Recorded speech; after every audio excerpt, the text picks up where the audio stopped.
Amahoro y'Imana neza kuri mwese abakunzi bankunda ijambo abakunzi banje Imana ibahezagire n'umunezero gusubira kubana namwe kuri no platform kugira tuvuga amajambo y'Imana abashasha ndabakiriye ndabasabiye umugisha w'Imana kuri no rubuga kandi no kuri muzowuronka ntimuzoba abahombe nagira ndabwire ngo mwahisemwo neza amazina yanje ni Karine Bera baranyizigiye shira mbere ndumumama Yesu yagiriye neza angabira igikorwa ciwe ashira ku mutima iki gikorwa cyo kuvuga ubutumwa hano kuri iyi platform kandi no kuri ndashimana cyane gose ko yangiriye ico cizere n'ubuntu budasanzwe ntashobora gufata ibisanzwe rero ndabahaye ikaze mwese no kuri hano tuhavugira amajambo meza tuhavugira amajambo yubaka urabizi aha hanze havugwa vyinshi aha hanze hari amajambo menshi cyane yinca mutima yinca mugongo amakuru turonka aha hanze ni mabi cyane gose ariko aha havugirwa amakuru meza havugirwa amakuru y'ijuru havugirwa amakuru y'ubwami bw'Imana Imana rero iguhezagire wahisemo neza kandi iguha umugisha uno munsi narishaka meraheze inyigisho naringize ko imisi yari inkuru twasomye mu gitabo c'Itanguriro igice ca 19 inkuru y'ibisagara bibiri Sodomu na Gomora ingene Imana yabirimbuye kubera ivyaha vyabo vyari vyabaye vyinshi twarabonye umuryango wagira ubuntu wo kurokoka umuryango w'umuntu yitwa Loti twarabonye ingene barokotse ingene Imana yabasohoye muri ico gisagara kugira ngo ntibahone ariko ibasohora makondisyon ibasohora ibahaye amategeko bagendera ku muri ayo instructions yabahaye hari haho yababwira ngo ntimuhindukire mwiruke ntimuhindukire bariko barahunga rero mu Karoti arahindukira yahindukiye twarabonye amakuru yiwe acacika inkingi y'umunyu twatugize imisero turiko tuvuga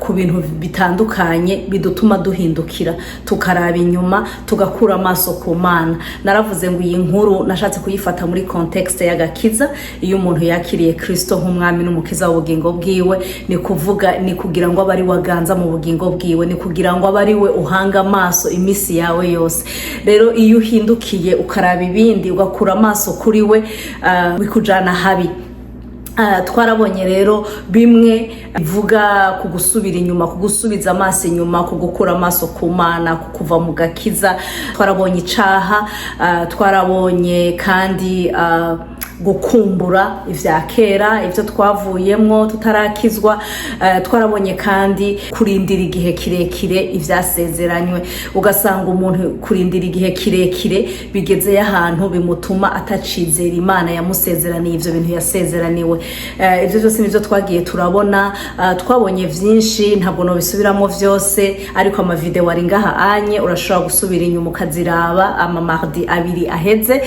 urashobora kubona ibintu vyinshi cyane twavuze kandi uzofashwa uzohezagirwa Yesu abaho umugisha uno munsi rero nashaka mperaheze iyo nyigisho mvuga ikindi kintu kimwe gituma dukura amaso ku Mana tugasubiza amaso inyuma ugasanga twagiye kuraba ibindi ico coco nta nubwo cari kinakwiye kuba ikintu cotuma dukura amaso ku Mana ahubwo cari cokwiye gutuma tuyegera kurusha tuyizera kurusha tuyikorera kurusha kubera yuko si kibi ni imigisha Imana iduhereza imigisha turonka iyo twasenze imigisha turonka niyo tutasenze ariko ikatubako iyo migisha rero hari igihe kenshi idukura ku Mana hari igihe kenshi idutuma dusubiza amaso inyuma ugasanga turiko turaraba mu bindi bintu ugasanga niturikiraba Imana canke nitukiyiha umwanya wari ukwiye Imana idufashe cyane gose hari abantu iyo bafise ikintu bariko barasengera badasiba mu nzu y'Imana ari yabahubwo ugasanga uwo muntu yama mu masengesho ugasanga uwo muntu yama mu bikorwa vy'Imana yama ari présente mu nzu y'Imana ariko iyo migisha yamugera ko Imana yamuhezagira akaca inzu y'Imana haswe no kubona yitumbereye hari igihe umuntu ashobora kuba ariko asengera umwana par exemple akamara igihe kinini ariko asengera kuronka umwana uwo mwana yamuronka ntasubire gusenga ntasubire kuja mu nzu y'Imana imana ntasubire gukorera imana kubera ko yaronse umwana. Uwo n'umugisha wari ukwiye ahubwo kwama aja mu nzu y'Imana gushima, wari ukwiye kwama ariko aravuga ati Mana iki kintu wankoreye sinzocibagira. N'umugisha wari ukwiye kumwegereza Imana cyane, ariko hariho abantu cusubiza inyuma akaca ava mu nzu y'Imana ntasubire kuja gusenga. Ugasanga umuntu yarasengeye akazi akagasengera cyane gose akisonzesha, ariko asengera akazi runaka, ako kazi yamara kukageramo yo ntasubire gusenga, ntusubire kumubona mu nzu y'Imana, ntusubire kumubona mu bikorwa vy'Imana. Imana idufashe cyane gose. Hariho n'ikindi gihe abantu turi muri Africa canke mu bindi bihugu tuba twaravuyemwo twifuza kuja i Buraya canke muri Amerika canke muri Canada, ugasanga umuntu yaragisengeye ico kintu arakigira umutwaro, arahereza umutwaro na bene data baramusengera kugira ngo ashike aha muri ibi bihugu, ariko mu nyuma ugasanga umuntu hageze ntagisenga, ntakija mu nzu y'Imana, ntagikorera Imana. Nza abantu benshi barabakozi b'Imana muri Africa kandi so powerful men of God, ariko unye utakibabona baja no mu nzu y'Imana, utakibabona bakorera Imana. Kandi muri Africa barakorera Imana cyane gose, barasengera abantu, abantu bitanga cyane mu bikorwa vy'Imana, ariko ngaha barageze muri bino bihugu ugasanga ntibagisenga, ntibagifata umwanya wo kuba imbere y'Imana, ntibagikorera Imana, basigaye baratwawe n'ubuzima bwino bakibagira gukorera Imana. Imana idufashe cyane gose. Ugasanga umuntu uramubwiye ngo ndagutumire uzoze tuje gusenga, agasigara akubwira ngo jewe singikunda gusengera mu Banyafrika. Mu Banyafrika basenga umwanya munini cyane, ariko hariya anye back home twasenga amasaha 3 amasaha 5 turi kwisengero, mugabo ngaha anye amasaha 2 mu nzu y'Imana yabaye ikibazo. Ugasanga umuntu akija gusenga ngo na masaha menshi, ngo basenga amasaha menshi, ntagikorera Imana ngo na masaha menshi. Ariko kandi iyo nk'ubunye habaye ikirori canke ahantu habaye urubanza ntuharura amasaha wamazeyo, ugasanga umuntu umwanya wo kuba mu nzu y'Imana wamubereye umutwaro, camubaye ikintu kiremereye cyane kuri we. Ariko hari aho basenga n'isaha imwe washima, kandi aho basenga isaha imwe naho nyene hariyo vya bikorwa vy'Imana wakora hariya muri Africa. Gendayo naho nyene ubikorera Imana, vyuka dimanche uje gusenga, genda naho nyene uvuge nti ndakeneye kuja muri worship team, ndakeneye kuvuga ubutumwa, je nari umupasteur, je nari umuvuga butumwa hariya anye, ndakeneye kuja muri ibi n'ibine, kandi bazokwakira. Ariko bene data tureke gutsimbatara mu migisha Imana yaduhaye ngo twibagire yabiduhaye, tureke kwibagira aho yadukuye, tureke kwibagira ico yadukoreye, tureke kwibagira ivyo twagikorera kera. Twibuke ngo iracadukeneye, Imana iracakeneye kuyikorera, Imana iracakeneye ko uyivuga, uvuga ivyayo. Nukuri tureke gutsimbatara uwo mwuka wo gutsimbatara mu migisha, umuntu akibagira Imana yamuhaye iyo migisha. Mu izina rya Yesu tsindwe. Reka dusome ijambo ry'Imana riri mu gitabo cyo Gusubira mu vyagezwe, igice ca 6 kuva ku murongo wa 10 gushika kuri 15. Umutwe w'ijambo uravuga ngo Mose yihanikiriza Abisirayeli ngo ntibibagire Uhoraho. Uhoraho Imana yanyu niyamara kubashikana mu gihugu yarahiye basogokuruza banyu Aburahamu, Isaka na Yakobo ko azokibaha, kirimo ibisagara binini binini vyiza mutubatse, n'inzu zuzuye ivyiza vy'uburyo bwose mutashizemo, n'ivyobo vyimbiwe kubika amazi mutimvye, n'imirima y'imizabibu n'imyelayo mutateye, mukarya mukama mu gahimbo. Muzoheze mwirinde nimwibagire Uhoraho yabakuye mu gihugu ca Egiputa mu nzu y'ubuja. Muzokubahe Uhoraho Imana yanyu, mubariwe musaba, izina ryiwe riba riryo murahira. Ntimuzogendanire izindi mana zo mu mana z'amahanga abakikije, kuko Uhoraho Imana yanyu ari hagati muri mwebwe, ari Imana ifuha, kugira ngo ishavu ry'Uhoraho Imana yanyu ntiribaziriringire akabahonya kw'isi.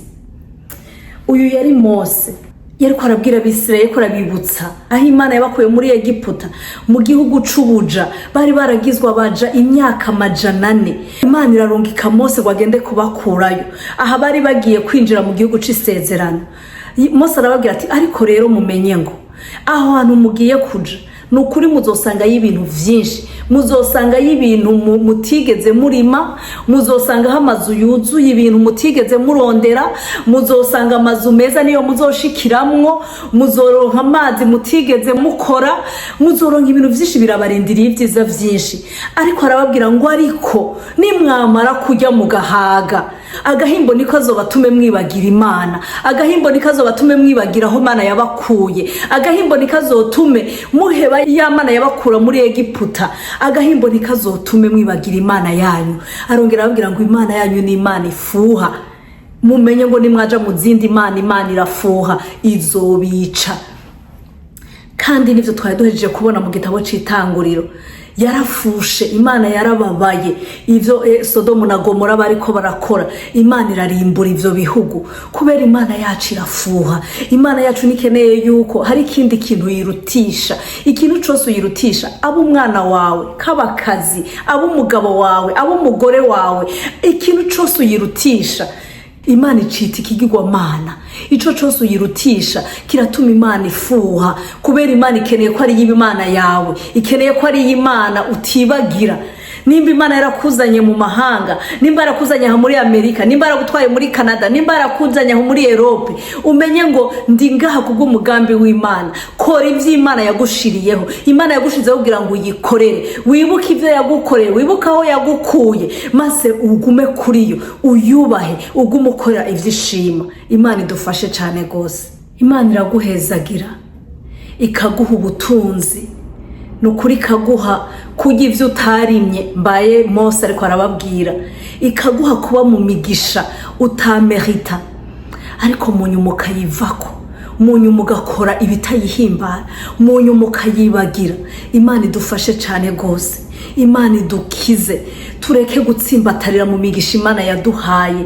Nabonye abantu benshi Imana ihereza ubutunzi bakaca bayivako. Umugabo Imana ikamuhereza ubutunzi akaca abona ko umugore we atakiri mwiza, atakimukwiye, akaca abona ko akwiye kuja kurondera abandi bagore hanze. Nabonye abagore benshi Imana ihezagira ikabaha ubutunzi, bakaca abona ko umugabo wabo ari umupeiza, atari umuntu baba bakigendana, baba bacicarana, akaca agenda kurondera abandi bagabo hanze. Nabonye abantu benshi baronka amafaranga, Imana ikabahereza ubwo butunzi, ikabaha gutunganirwa, ikabaha kugira ama business akomeye, mu nyuma bakaca bava ku Mana. Umuntu ugasanga kubera umugisha Imana yamuhaye asigaye akora ivyaha atanakoza atarakizwa. Imana idufashe cyane gose. Ugasanga umuntu kuva ataranakizwa nta nzoga yigezanwa mu buzima bwiwe, muga Imana imaze kumushikana mu mugisha, imaze kumuhezagira, agaca asigaranwa inzoga kurusha n'abazinyoye kuva bakivuka. Imana idufashe cyane gose.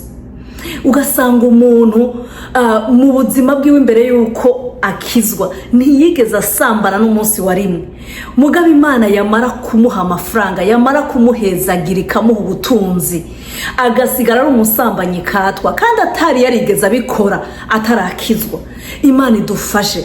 Ivyo ni ingaruka zo kwibagira ico Imana yakugize, zo kwibagira aho Imana yagukuye. Imana idufashe cyane gose. Reka dusome irindi jambo ry'Imana mu gitabo cyo ku Ngoma 26 umurongo wa 16. Umutwe w'ijambo uravuga ngo icaha ca Uziya. Ariko amaze kuba ubuhambaye yishira hejuru mu mutima wiwe, bituma akora ivyo kugabitanya, acumura kuhoraho Imana yiwe, kuko yinjiye mu rusengero guhoraho ngo yosereze imibavu ku gicaniro ihora yoserezwako. Uyu yari umwami Uziya. Usomye igice ca 26 gitangura, urabona ingene yari umwami yubaha Imana cyane gose. Yarondera gukora ivy'Imana ishima, kandi ngo Imana iranezerwa, Imana nayo ngo iramuha umugisha. Niko ijambo ry'Imana rivuga ngo hanyuma umugabo ngo amaze gutsimbatara, impwemu yo gutsimbatarira agatsindwa, ngo amaze gutsimbatara, amaze kumva ko ari ukomeye, Uziya yubahuka gukora ikintu kitakogwa. kubera kumva yuko akomeye.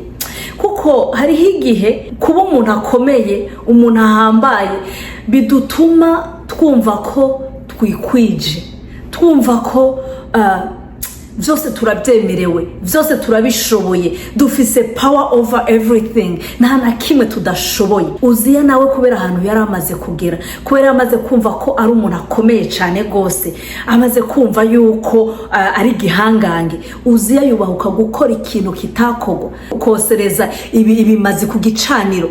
Cari igikorwa gikorwa n'abaherezi kandi atari n'abari bo bose, gikorwa n'abarewi. Nibwo bwoko Imana yari yaratoranije bwo gukora ico gikorwa. Uziya rubahuka agenda gukora igikorwa atemerewe. Abaherezi ngo baramukurikira mu nzu y'Imana, baramubwira ngo ivyo ntibikukoze ga mwami, ivyo kutavyemerewe, kubizi neza kwica atari igikorwa cawe, ivyo bintu bikoreye iki? Umwami Uziya ishavu ngo riramwica, ngo araraka, niko ijambo ry'Imana rivuga, ngo arashavura cyane kubera ko baje kumubuza ibintu yari yumva yuko he can do everything, nta na kimwe adashoboye, nta na kimwe atemerewe. Yari yumva ko asigaye ari gihangange, yumva arababaye cyane kubona bubahutse umwami akiri ngaho nyene ku gicaniro c'Uhoraho. Ubwo nyene Imana imuruka ko imibembe imwuzura mu maso. Kubera iki? Kubera yubahutse yumvise ko asigaye akomeye, yubahuka gukora ikintu atarari kuriwe gukora. Uziya ngo baca baramusohora bamuta hanze. Ugiye gusoma urabona ingene ngo yaruhukiye gupfa, ngo ari mu nzu wenyene, bwa bwami cacubahiro yarabitakaje, ari mu nzu wenyene. Kubera iki? Kubera ko yararenze limite, hari ahantu yageze atategerezwa kugera. Imana idufashe cyane gose. Dusome kandi n'iyindi nkuru muri ahanyene mu gitabo cyo ku Ngoma, umwami wundi yitwa Rehobowamu, mu gice ca 12. Ndasoma umurongo wa mbere, nsoma no kuva kuri 5 gushika ku 8. Haravuga ngo umwami wa Egiputa atera i Buyuda, maze Rehobowamu amaze gutsimbatara ku nganji yiwe no kubuhambaye, acareka ivyagezwe vy'Uhoraho, akwega n'abayuda bose. Kuva kuri 5 haravuga ngo maze umuvugishwa n'Imana Shemaya ajaho Rehobowamu n'abakuru b'Ibuyuda bari bakoraniye i Yerusalemu kubwo gutinya Shishaki, arababarira ati, uku ni Uhoraho avuze, ko mwampevye nico gitumye nanje ndabaheba nkabatanga mu maboko ya Shishaki. Maze abo baganwa b'Abayuda hamwe n'umwami baca bicisha bugufi, baravuga bati, Uhoraho aragororotse, akoze ibikwiye. Uhoraho abonye ko bicishije bugufi, ijambo ryiwe ricariza kuri Shemaya riti, ko bicishije bugufi sinzobarandura, ariko nzobakiza haciye akanya, kandi ishavu ryanje ntirigisukwa kuri Yerusalemu bikozwe na Shishaki. Mugabo azobaganza kugira ngo bamenye itandukaniro ryo kunsaba no gusaba abandi bami bo mwisi. Imana idufashe cyane. Uyu nye n'umwami Rehobowamu nawe ngo yari yamaze gutsimbatara ku nganje, yamaze kubukomeye. Hanyuma ngo atangura kutubaha ivyagezwe n'Uhoraho, atangura gukora ibizira. Nawe nyene ugiye gusoma imbere urabona ingene yari umuntu yubaha Imana, urabona ingene yari umuntu akora ivy'Imana ishima. Ariko ngo amaze gutsimbatara ku nganje, amaze kumva ko ari ukomeye, atangura kutubaha Imana.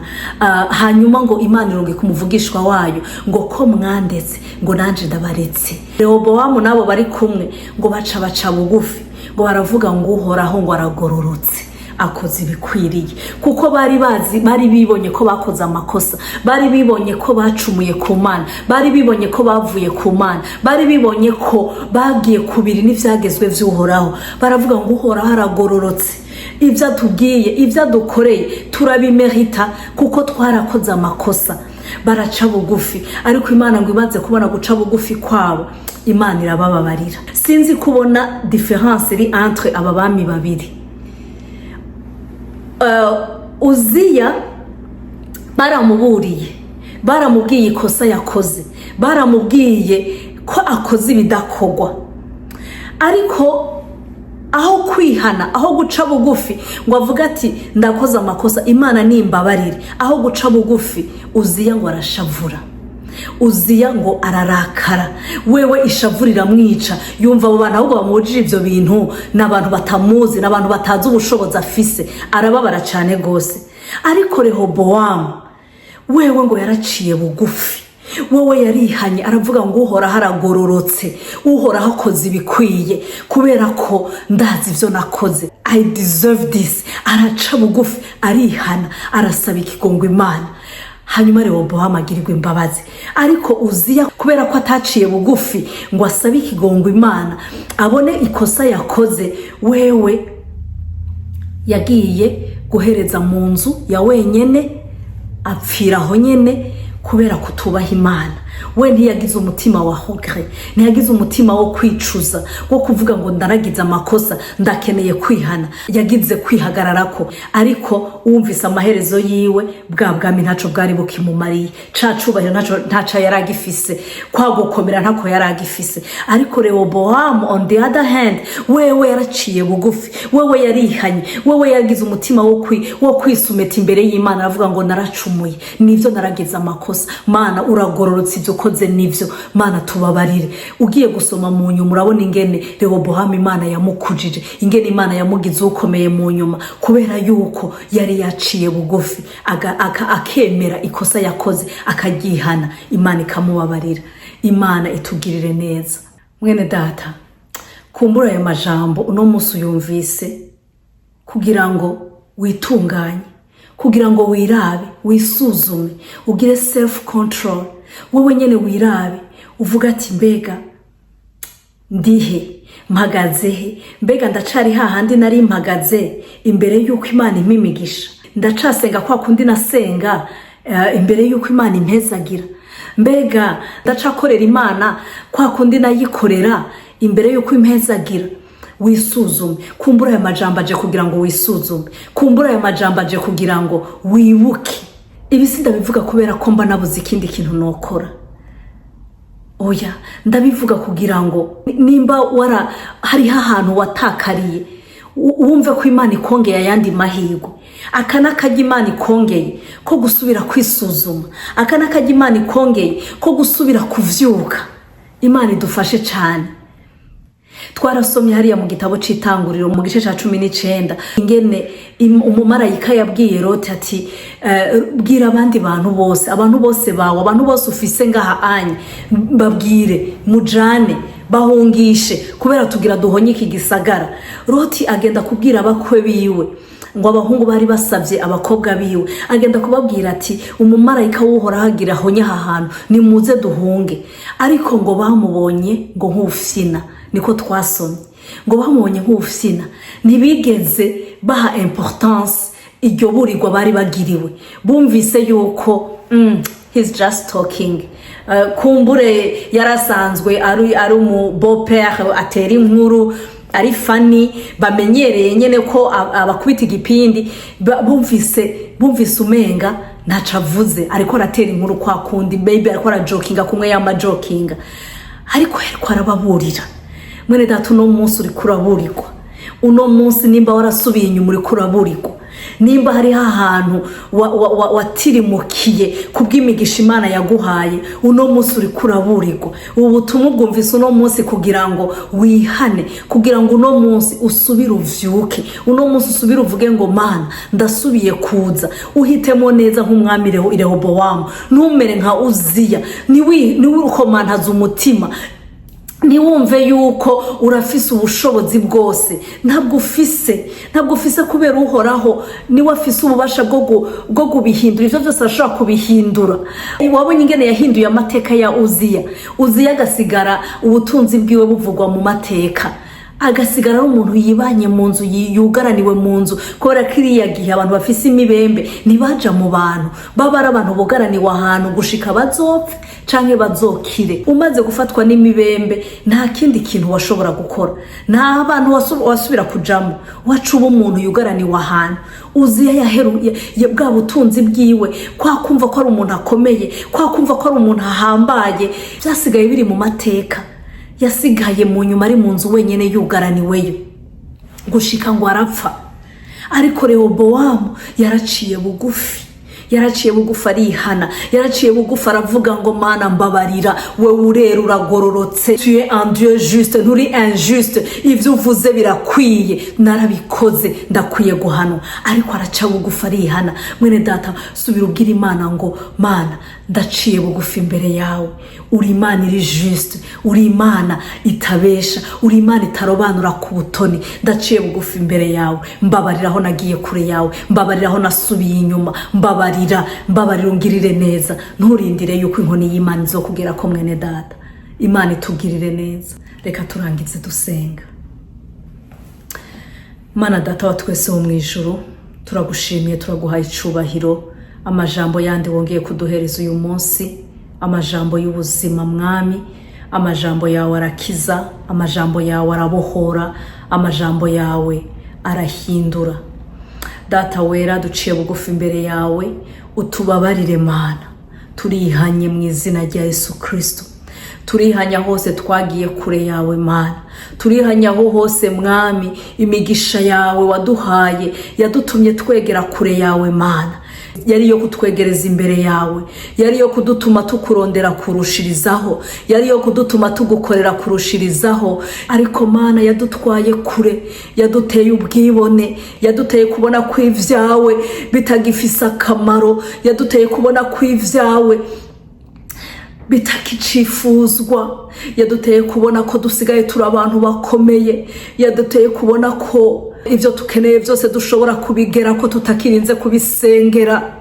Mana tubabarire, turaciye bugufi imbere yawe ngo tubabarire, turaciye bugufi imbere yawe ngo tubabarire mu izina rya Yesu Kristo. Nanje ndisengeye Mana yo mwijuru, ndisengeye aho mwami imigisha woba warampaye yo baranjanye kure yawe, aho imigisha woba warampaye mwami yo barantumye ntagisenga uko nari nkwiye gusenga, aho imigisha woba warampaye mwami yo barantumye ntagukorera uko nari nkwiye kugukorera. Mwami ndihanye na jewe ngo umbabarire.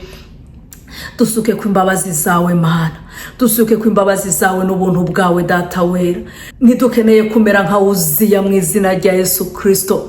Uwo mwuka wo kudaca bugufi, uwo mwuka wo kutumva, uwo mwuka wo kudakogwa ko n'ijambo ryawe mu izina rya Yesu Kristo utsindwe. Reka ijambo ryawe ridutsinde Mana, reka ijambo ryawe ridutsinde, ridutume tumera nka Rehobowamu. Duce bugufi tuvuge ngo twaracumuye, duce bugufi tuvuge ngo Mana tubabarire, tuvuge ngo Mana we urera, we uragororotse. Duce bugufi tuvuge ngo Mana tugirire ubuntu, duce bugufi tuvuge ngo Mana twongere iyindi chance yo kugukorera mwami, yo kukuvugira, yo kukwamamaza. Uzobukoze nyaguhora ku ngoma. Urakoze Data we rugororoka, urakoze kumvise gusenga kwanje, urakoze ubandanye ubane natwe. Reka amajambo yawe abandanye avuge muri twebwe, reka muhemu wawe yarabandanye kutwigisha, abandanye kutubwira kuri aya majambo. Muhemu wawe yarabandanye kutwereka aho dukwiye kwitunganya, muhemu wawe yarabandanye kutwereka aho twugurura amaso tubona aho twasubiye inyuma, aho twakomantaje imitima. Reka muhemu yaraduhishurire, atwiyereke, atwereke ingeso mbi twagendeyemo zitaguhimbara, aho atwereke mwami ivyo dukora bitaguha icubahiro, kugira ngo Data wera tubandanye kubaho tuguhimbara, tubandanye tugenderaho mu buzima buguha icubahiro. Urakoze Data wera, ndagushimiye kumvise gusenga kwanje, kandi ndagushimiye kuri kumwe natwe. Icubahiro cose kibandanye kubicawe, ndabisenze nizigiye mu izina ryawe rya Yesu Kristo, amen. Turarangije. Yesu abahezagire mwebwe mwese mwakurikiranye inyigisho z'uno munsi, n'abazokurikira hanyuma. Tuzosubira kuwa kabiri w'indwiza Imana ibishatse. Mwarahezagiwe. Shalom Shalom.